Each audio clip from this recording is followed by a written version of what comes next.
Ora, estamos no aeroporto de Zurique. Sr. Sampaio, Olá, meu amigo, o que é que faz por cá? isso pergunto-lhe eu assim. Antes de mais quero cumprimentá-lo. Meu amigo, surpresa, como é que vai? Eu estou bem, e o senhor? Também, O que é que o trouxe cá a Zurique? Olha, fui convidado para fazer aí, intervir aí na Assembleia Geral do SINA, do qual fui longos anos secretário e responsável pela região de Zurique e Chafalda. Como eles têm Assembleia no sábado, eles convidaram para vir assistir e matar saudades e recordar os bons tempos. Muito bem. Quero referir aqui para os nossos ouvintes que o Sr. Rogério Sampaio foi dos primeiros imigrantes na Suíça, ele que pertenceu ao sindicato SINA, mas também fez parte das associações portuguesas, deu cabo da lei estacional. Quer-me falar sobre isso? Olha, a questão era o seguinte, era que nós antigamente, os primeiros imigrantes que vieram, tinham dificuldade em poder trazer a família, em poder se assimilar aqui na Suíça, porque havia uma lei protecionista, que é chamada lei sazonal, em que o trabalhador era obrigado a regressar ao país depois de 9 meses de trabalho. Isso o que é que implicaria? Isso tinha como consequência que todos os trabalhadores que viessem para cá fossem, depois de 9 meses, tinham que regressar e lá é que seriam desempregados, não recebiam o fundo de desemprego aqui. Depois, quando houve o acordo bilateral entre a União Europeia e a Suíça, conseguimos, quer dizer, toda a equipa da negociação foi muito inteligente nesse aspecto, em que introduziu a livre circulação de pessoas como uma das nove vertentes da lei que foi alterada aqui na Suíça. E entre elas a possibilidade de deixar de haver sazonais, passar a haver anuais, portanto com o permisso A, que poderiam já receber o fundo de desemprego aqui quando estivessem desempregados. Isto foi uma grande conquista, uma das maiores conquistas, do meu ponto de vista, de toda a imigração e que até hoje prevalece e tem ajudado muita gente. E foram os sindicatos que trabalharam para isso. Logicamente, não só os sindicatos, o governo português também lutou por isso, porque se não houvesse nós já tínhamos acordo bilateral, e no acordo bilateral entre Portugal e a Suíça não era possível fazer essa alteração, porque tinha que ser individual com cada país. Então, quando se fez o acordo com a União Europeia, aqueles 7 pilares que foram acordados, foram 7 pastas, e uma dessas pastas era a livre circulação de pessoas, que a Suíça tinha como o seu troféu, porque era uma forma deles não terem desemprego cá. Depois dos 9 meses, os trabalhadores eram 65, na altura eram 90 e tal mil sazonais que vinham, e após os 9 meses tinham que regressar aos seus países. E não tinham direito a esse subsídio de desemprego, como eu falei um bocado. Hoje têm, quando vão a Portugal. Têm direito e podem estar aqui o ano inteiro, podem estar os 12 meses, e caso vão para o desemprego, têm direito a receber o fundo de desemprego. E a outra situação importante, que não era permitido o coisa familiar, o reajuntamento familiar. Portanto, as famílias não podiam vir, os filhos não podiam, tinham que vir clandestinamente. Mas podia vir o pai ou a mãe sozinhos? O pai, não, só quem tivesse permissão é que podia cá estar. A mesma esposa não podia acompanhar o marido. Mas a mulher podia ter o permisso para vir. E esse, mas tinha que estar a trabalhar, mas não tinha direito ao permisso para cá viver. Só se tivesse o permisso B. Mas tanto homem como mulher, se tivesse uma permissão de trabalho, podem vir. Podiam vir, sim, mas lá está. Mas dificilmente, basicamente eram só os homens que vinham. Não, as mulheres havia. Mas pouca porcentagem. O programa de hotelaria fez, porque nós tínhamos um acordo entre Portugal, Itália, Suíça e Jugoslávia, que trazia, cada 3 meses, vinham trabalhadores para a hotelaria, homens e mulheres. Funcionava como funciona agora a prostituição, que só podem vir 3 meses. Não, na altura era 15 meses, eles podiam vir 15 meses, só que é um coisa especial, era um permisso especial, chamado permisso escola, de hotelaria, que as pessoas vinham cá, tinham formação um dia, na sexta-feira iam para a escola, nos outros dias trabalhavam nos restaurantes. Aprendiam também o idioma, não é? Aprendiam o idioma, é por isso que iam à escola um dia.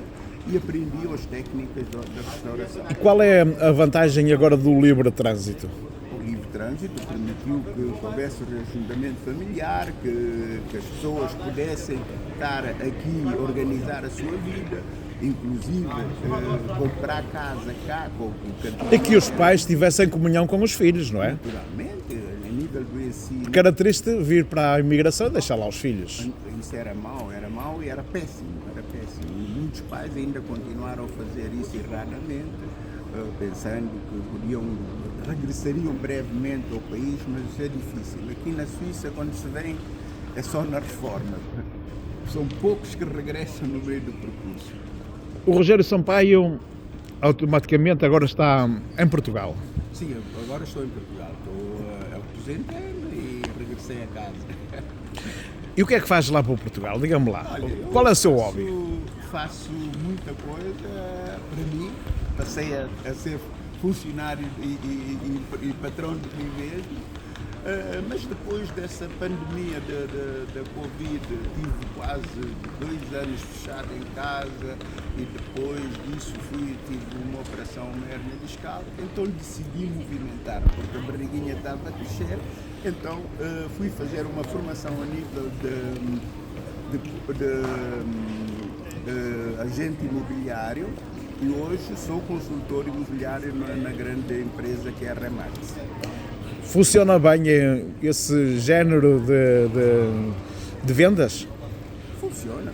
Os portugueses têm muito dinheiro para gastar em apartamentos, mas é mais em créditos. É lógico, tem que funcionar. E o imigrante compra em crédito ou pronto? São grandes clientes que nós temos. Mas compra a pronto ou a pronto de pagamento? Tudo a crédito. São raros. Normalmente quem compra é pronto, são os estrangeiros que devido a esse visto gold que acabou agora,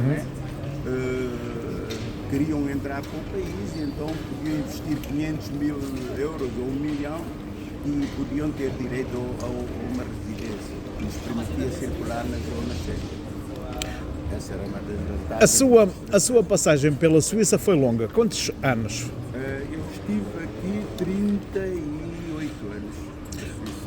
Foi chefe do sindicato SINA em Zurique, no cantão de Zurique. Do SINA e fui do Conselho de Administração do SINA também. Também ajudou a abrir algumas associações, uma ou mais. Sim, muitas.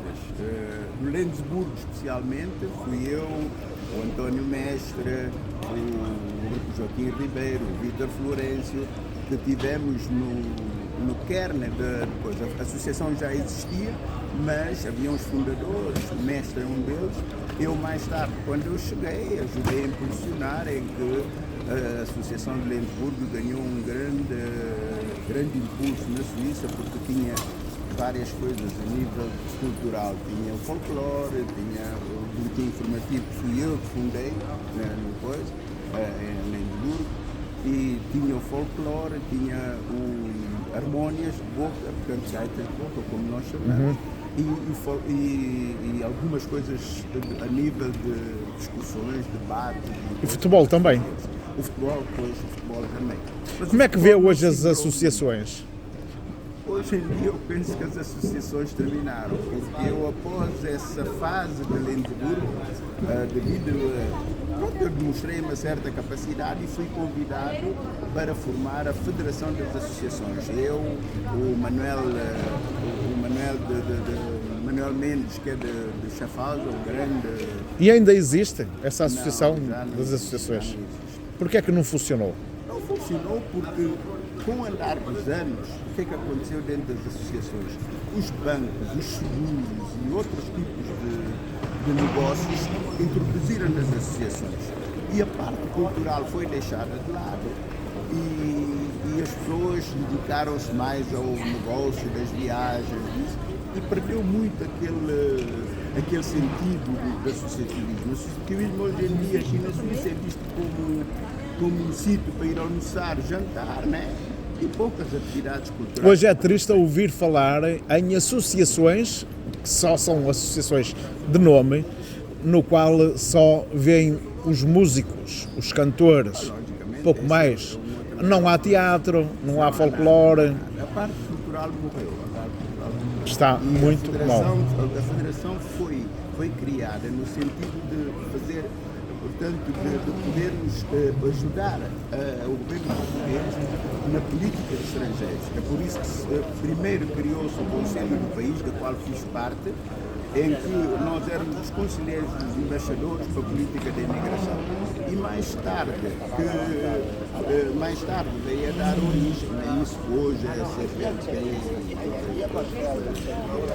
As galas da revista Repórter X trazem bastante popularidade e traz bastantes artistas de diversas áreas.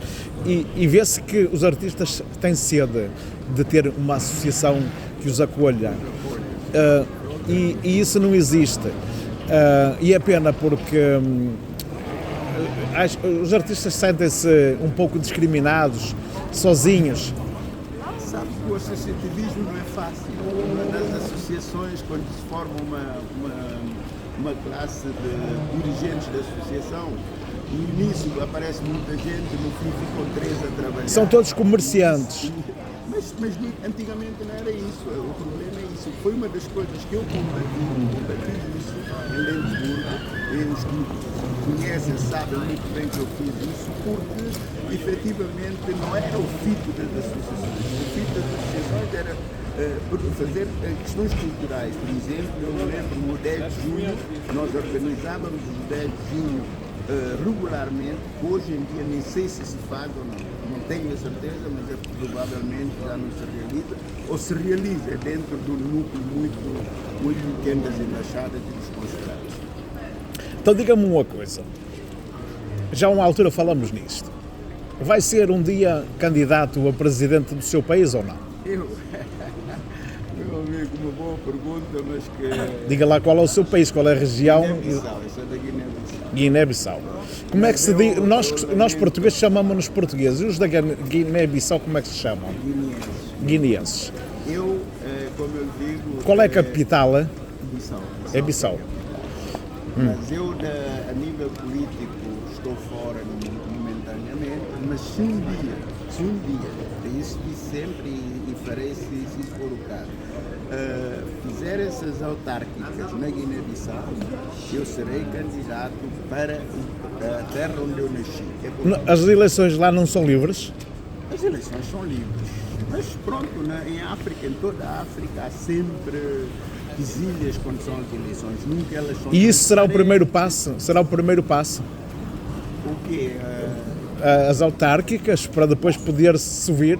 O problema é que, havendo as autárquicas... Não, eu não estou muito interessado a outro nível. Se tivesse, já tinha feito parte de algum partido. Mas é reconhecido no seu país. Claro, eu sou reconhecido. Eu nasci lá, cresci lá até aos 18 anos e depois é que eu vim para a imigração. Mas, pronto, tenho muitos amigos, estou na política, e se eu quisesse fazer parte, teria feito. Mas eu é que não quero. Como eu disse, só nas autárquicas, porque isso era um trabalho que ia fazer para Bulama, onde eu nasci, que está abandonado, foi a primeira capital da Guiné, depois do Jeba, foi a primeira capital assim séria da Guiné, e nesse contexto dói-me ver que aquilo está completamente mudado. Daí que eu ia fazer qualquer coisa para melhorar e ajudar os jovens a catapultar. Muito bem. Sábado temos então uma reunião na Sina. Assembleia. Exatamente o que é que vão debater? Qual é o seu papel lá? Normalmente, eu fui convidado, eu vim na qualidade de convidado, talvez vou fazer uma oratória muito curta, só para saudar os meus antigos colegas, não é, de trabalho. Colegas e membros que eu dirigi durante vários anos e que hoje em dia muitos deles, fiquei feliz de saber que eles estão reformados pela tal lei que nós combatemos muito dos trabalhadores da construção poderem ir com 60 anos para reforma. Foi uma luta do sindicato, essa sim foi a nossa luta, nós é que lutamos, fechamos autoestradas para que isso fosse possível. E hoje apraz-me saber que muitos colegas estão com 60 anos, já podem ir para a reforma dignamente da sua terra, receber o dinheiro até os 65% do seu salário, até a idade da reforma, que são 65 aqui na Suíça. Concorda, como ex-sindicalista, que as pessoas dos trabalhos mais leves vão para a reforma só aos 65 e, por exemplo, quem trabalha em trabalhos pesados ir para a reforma aos 60? Não acha que há desigualdade? Não, a questão não é essa. A questão é precisa para as pessoas conhecerem.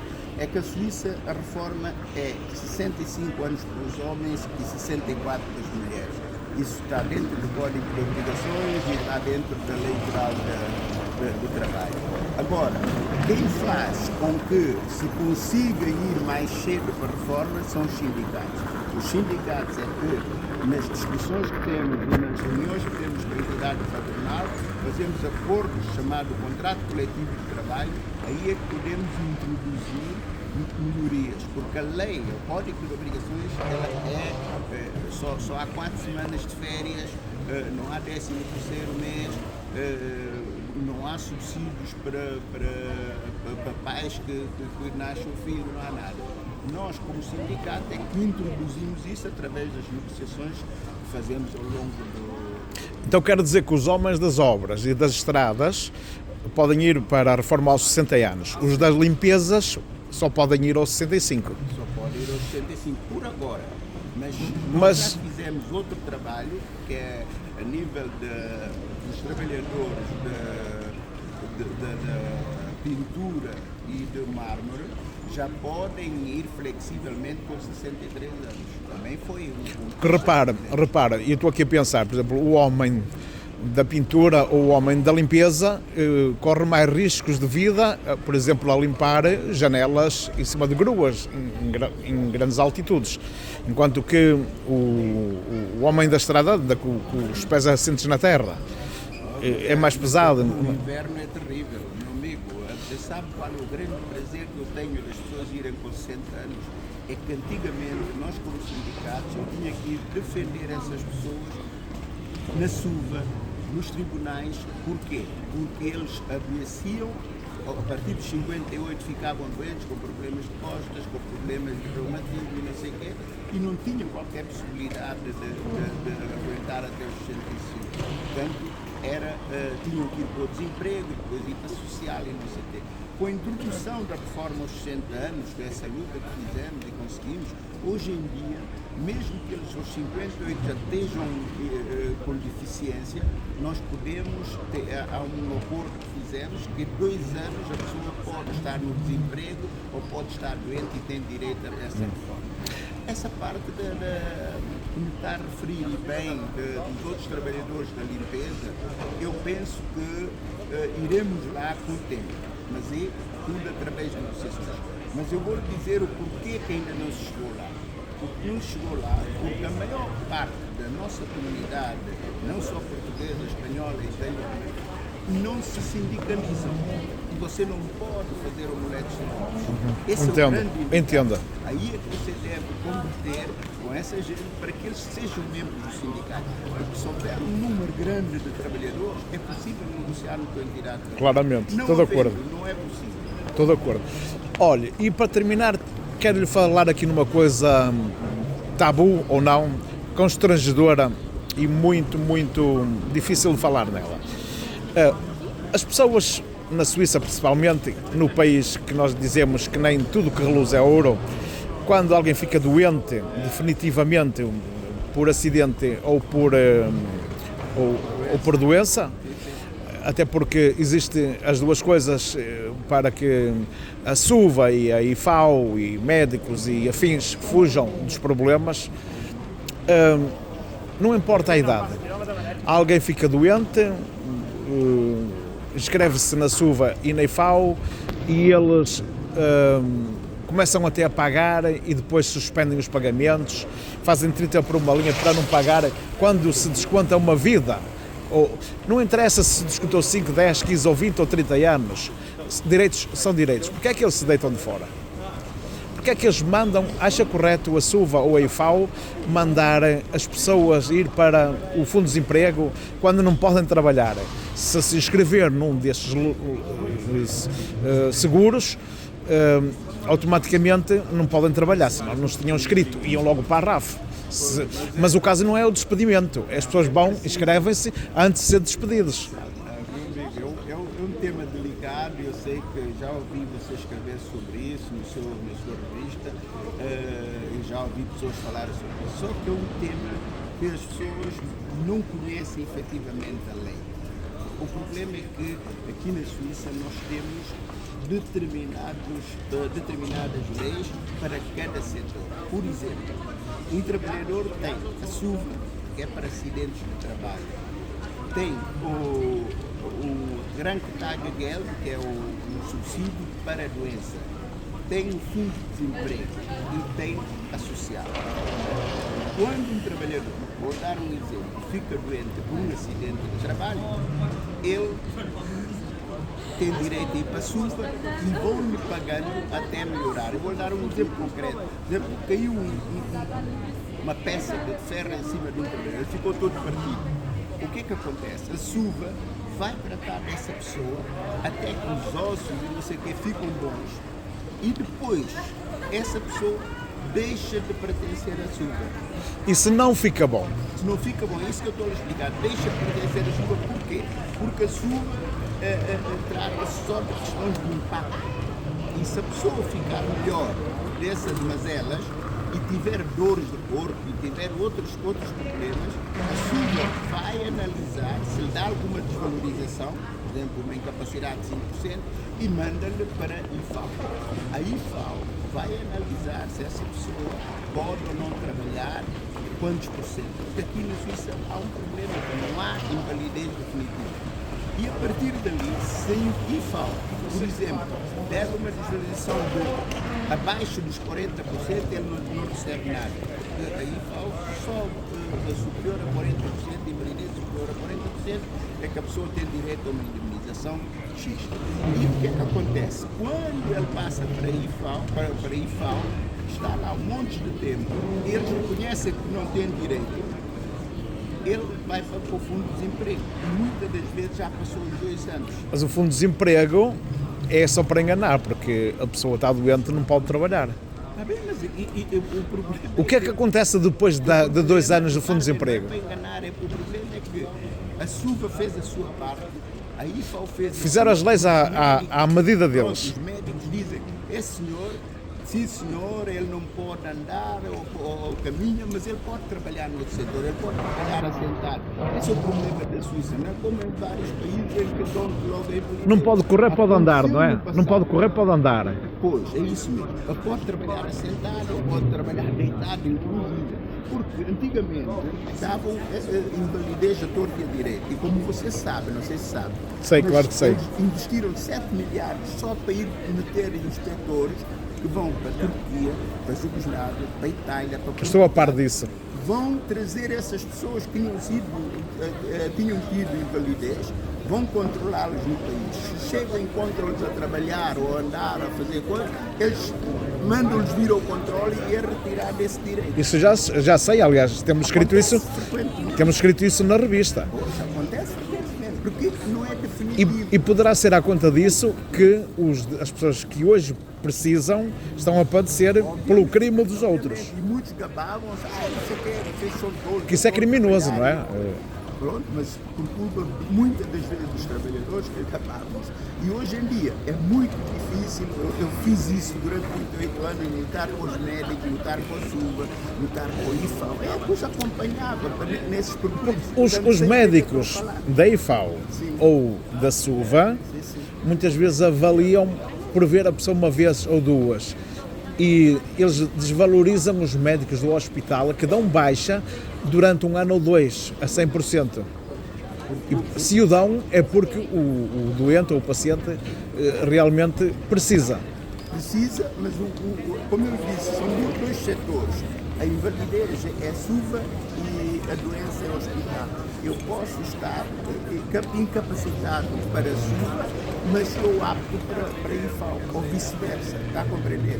Por isso mesmo que é difícil analisar a questão assim, a grosso modo. Temos que analisar situação por situação. Eu compreendo o que me quer dizer. Que eu sigo um problema. Eu sigo um problema, não sei se leu, sobre uma pessoa que está doente de dermatologia. Hoje está mais ou menos, amanhã está mal, amanhã está mais ou menos, depois está mal. Qual é a solução?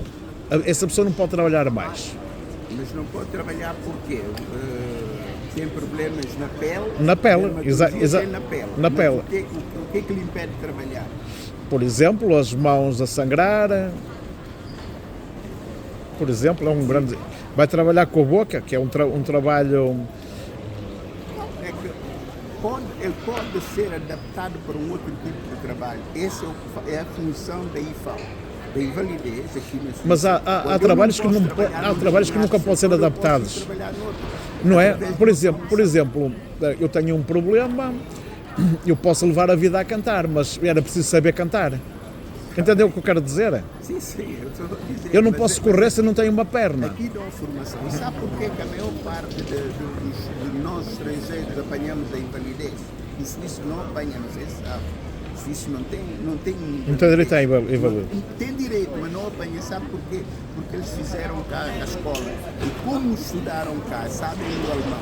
Então, quando têm incapacidade num setor de trabalho, eles recebem uma formação paga por 3 anos ou 2 anos. Mas eles têm vantagem porque falam a língua. Por isso mesmo que eu estou a dizer. O imigrante muitas vezes não. O imigrante, como não tem capacidade de fazer uma formação mais profunda, no caso dessa pessoa que tem um problema de dermatologia, ele podia trabalhar no computador ou outras coisas, com uma luva, não era o fim do mundo.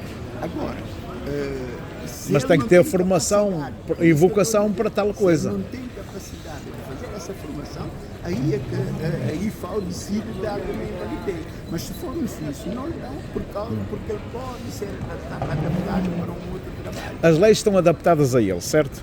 A lei suíça é assim. Pois. Eles nem são bons para eles próprios, porque na reforma os suíços não conseguem sobreviver com a reforma deles. Por isso é que eles estão a ir na... No momento da reforma, se eles puserem agora a votação de aumentar 50 euros, dizem que não, porque o dinheiro faz falta. Porque ainda não são reformados, não diziam que sim. Não, senhora, mas mesmo os que são e os que não são votam contra. Porque eles dependem do governo na reforma, não é verdade? E a maior parte deles vão para a Europa porque lá conseguem viver com 1.500 ou 1.700. Tem um chamado orgulho próprio, não querem ir para a social. Aquilo que acontece com nós estrangeiros, eles não querem ir para a social porque entendem que trabalhar a vida toda, não têm que viver do governo. Então recebe um pouco, se não chega, muitos optam por ir para o estrangeiro, comprar casas num sítio mais barato. Atualmente, qual é o valor da reforma na Suíça? É igual para o estrangeiro como para o suíço? É igual para todos, só que a reforma é em função de anos de trabalho. É porque você tem que ter 45 anos completos de trabalho aqui na Suíça para ter uma reforma de 2.345 euros. E quem trabalhar só 20 ou 30 anos? Quem trabalhar 20 ou 30 anos tem 1.800, 700, 500, assim sucessivamente. E quem tiver um segundo pilar? Se tiver um segundo pilar, isto é o segundo pilar da reforma suíça, também aí tem 2 opções. Uma, aceitar uma reforma em função do capital que ele tem lá dentro, ou se não, receber o capital na sua totalidade. Portanto, existe essa possibilidade de receber o capital na sua totalidade. É o que fazem os estrangeiros quando vão embora. Eu, por exemplo, já não. Eu aceitei o segundo pilar porque entendi que não devia fazer. Mas há pessoas que pensam, é dinheiro meu, vou mudá-lo. Gastam aquilo em meia dúzia de anos e depois estão na miséria. Meu caro amigo, não sei se quer acrescentar mais alguma coisa. Foi uma agradável surpresa ter-me dado também esta entrevista do nada. Sim, eu não sabia que você vinha cá. Bem, só disse que vinha à Assembleia e pronto, apareceu. Pronto, já agora quero-lhe agradecer porque através da rede social convidou-me a estar presente nessa Assembleia ou reunião na Sina e eu agradeço porque eu vou comparecer. Sexta-feira estou lá. Eu vou enviar depois o contacto deles, no sítio de coisa, que eu não sei. Antigamente era no hotel Spielgarten, em Altstetten. Agora não sei se é no mesmo sítio. Foi ali que eu fiz. Muito bem. 38 anos. Muito obrigado por Meu essa caro surpresa. Sampaio, continuação. O amigo António Mestre manda-lhe um grande abraço. Eu falo com ele de vez em quando. Um grande abraço também para o seu mestre, que foi gerente do Banco Espírito Santo aqui em Zurique.